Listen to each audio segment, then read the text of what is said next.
Who doesn't love leaving the garden center with a hanging basket in full bloom?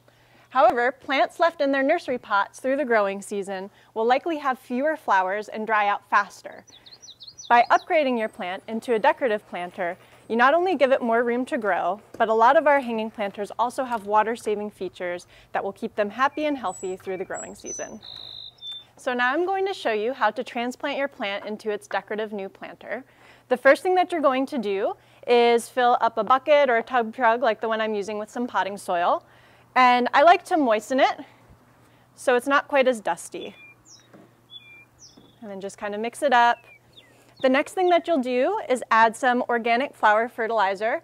And this is a slow release granular fertilizer that will continue feeding your plants for another 6 to 8 weeks.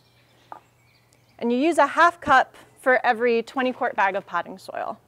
And just mix that in. The next step is you'll want to fill your new container about 3/4 of the way full. And with these self-watering planters, it's really important to make sure you push soil down into those little feet at the bottom. That'll allow them to continue to wick up from the reservoir. All right, so that's about 3/4 of the way full. The next thing that you'll do is snip the hangers off of your nursery pot and just gently slide the plant out of the pot and set the plant aside.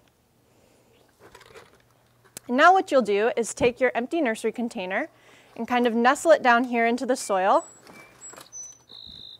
So after you finish filling up around the edges with your potting mix, you can take out the nursery pot and there will be a nice kind of depression where to put your new plant. What I like to do with these old nursery pots is a lot of times I'll save them and transplant up my little seedlings, or I'll hold on to them and use them for my houseplants.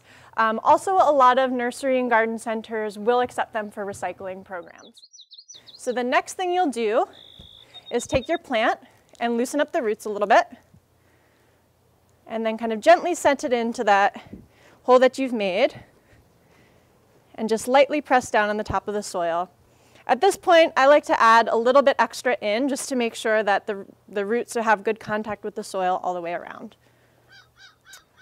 The last step is to give it a bit of a drink to make sure you've settled in the new soil to your new pot. Your plant will now have room to spread its roots and fertilizer for continuous feeding through the growing season. And it'll look really attractive in its nice, bright and colorful new decorative planter.